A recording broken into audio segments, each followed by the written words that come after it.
When you're suffering from chronic pain from conditions such as fibromyalgia, chronic fatigue syndrome, long COVID, low back pain, or any pain that has lasted more than 3 months to be classified as chronic pain, doing even the smallest of activities is probably not first on your mind or like even often on your mind or ever on your mind.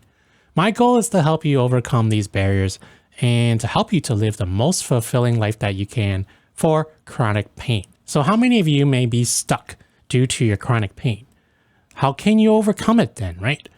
There is no one size fits all answer like everything in life, right? No one pill you can take, like weight loss, right? Or surgery you can do that will be sustaining your weight loss. You know, it's complicated. There's no magic way to make your pain go away either, especially for chronic pain where it can be very, very complex.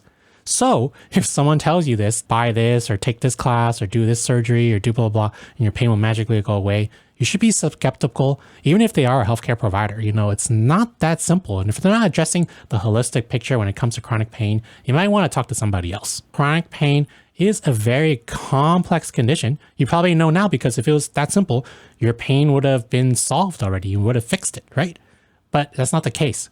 And oftentimes when it comes to just popular treatment providers, therapists, people who sell you things, you go on Amazon, they just treat the physical. It's like, go and like get a heating pad or go and take this medication, get the surgery or go and join this gym or do this exercise, right? It's not that simple. Just like with like weight loss, there's diet, exercise, your mental health, right? And like how you stress, even like so much goes into it.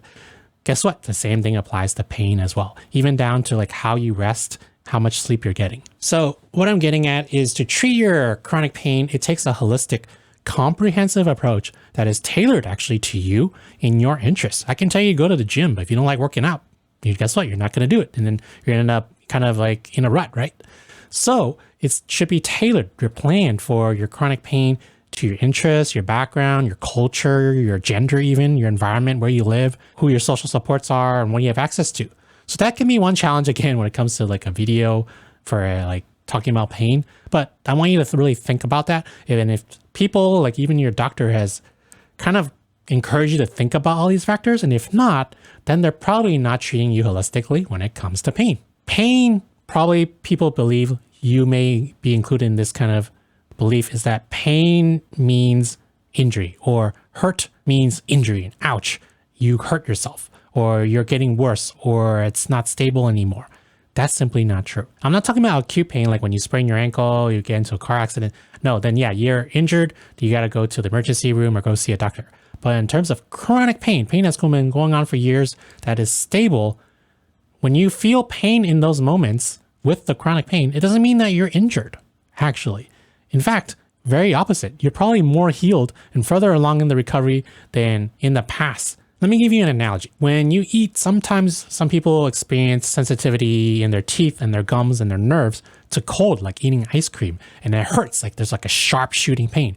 Yes, technically it's just due to like your enamel being worn down, blah, blah, blah, and it happens to a lot of people. But generally the treatment is to use like a sensitivity kind of thing, toothpaste to treat it so that ultimately you can eat those types of foods like ice cream that you love. And what I found is that in some of the research, they stated teeth sensitivity is an exaggerated response to stimuli such as the hot, cold, or sweet or acidic foods and drinks that you're exposed to even when you're brushing your teeth. So does that mean you're in danger when you're like taking a bite of ice cream or like even like brushing your teeth? Like ice cream is dangerous to your health in terms of like that way?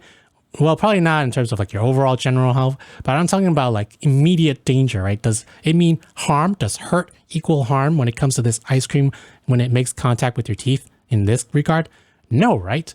Your dentist will probably tell you, yeah, go and use a toothpaste maybe because your teeth are oversensitive, and over the long term, you should be able to have decreased sensitivity and be able to consume such foods. So one major breakthrough and turning point for you, hopefully, is that psychologically, you know that in your head, what your expectations and beliefs are with like the ice cream, it's safe and you're not in danger. So you continue to like brush your teeth or to slowly introduce maybe cold or hot foods, knowing that it's okay, right?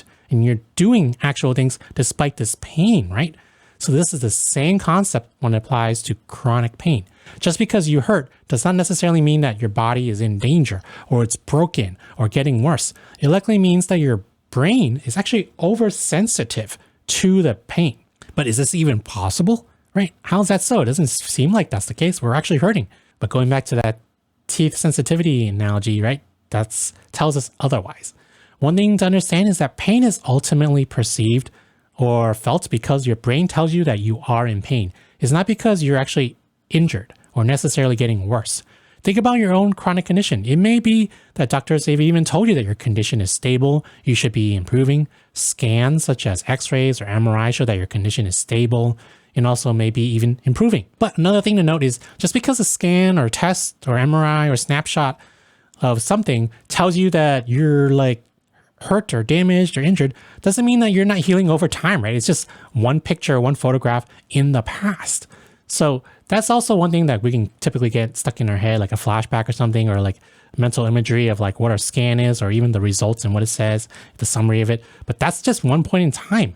You're probably likely better. Not only that, but these tests actually aren't even very highly correlated with how much pain you actually feel or what we have seen in the research, how they actually should be feeling when it comes to pain. Basically, a scan that shows people that they should be in pain, we get a lot of group of people that actually aren't in pain, and vice versa. People who are having a lot of pain have like no issues with their scans and like x-rays and stuff. So not that saying these scans are useless, it's just one tool in that it's not the only thing, that physical thing that goes into pain. Pain is much more complex and many more factors go into that. So much so that the very basic thing you need to kind of like understand now with pain, and you may not have known before, is that your brain perceives pain, not like how your body is, where your injury site is. It's ultimately your brain, and your brain is very complex. Many things go into how you think and feel, and our histories and our beliefs and culture, and the health of your brain, how old you are, and so on and so on. So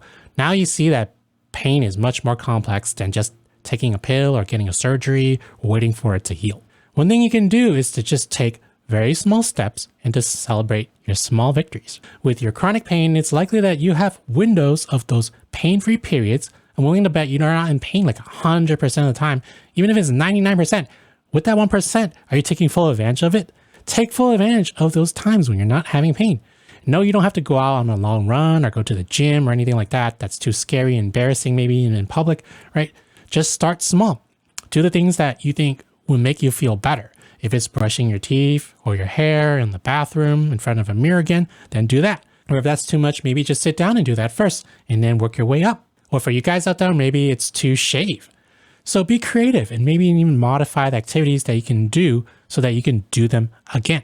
And you can also do other things, right? Nails, maybe even groom your pet and like brush them out, right? Everybody has different interests, hobbies, responsibilities that may have given up on or lost because of their pain. Maybe you're tired of just bed baths all the time. You want to take a real shower again. It's been a while since you've done that. Maybe try taking a really short shower, sitting down, literally for like 30 seconds, right? And then the next day, if no problem, do it for a minute. Next day, just do a minute and a half, and then building your way up from there. But that's not to say, I'm not going to lie, that you're not going to feel pain, right? And I'm not, like on this channel, I often say, don't do that no pain, no gain thing. That's terrible advice. Listen to your body. You're going to have pain. Just try to tease up, work your way towards that pain, kind of mess around with how much you can do, how much you experiment with yourself, but knowing and giving yourself the permission that it's okay to do this. You're just trying to get your activity level up and you're starting really, really small. Don't be discouraged if you're in pain. Just maybe rest one day and then the other day try again. You know how much you did and it resulted in pain, then just do a little bit less than that. And any improvement is an improvement when it comes to pain. You'll be surprised about how much you can do. And the key is really to not overdo it. You're going to have flare-ups, like I just said, and we're all here to support you. Just don't work through the pain. Don't listen to your pain too much so that you're not going to do anything at all. Basically, you're building your tolerance. No, you're not building your tolerance to pain. You're building your tolerance for activity when you don't have pain. So there is a difference there.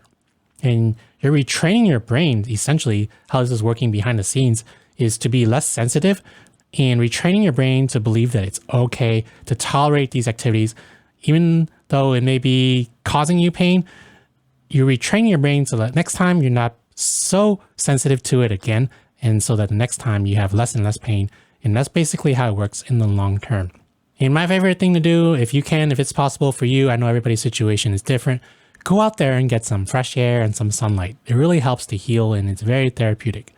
And then the next day rest, and the day after, if weather permitting, go out and do the same thing again. A little bit at a time, same thing, repeat, repeat, repeat.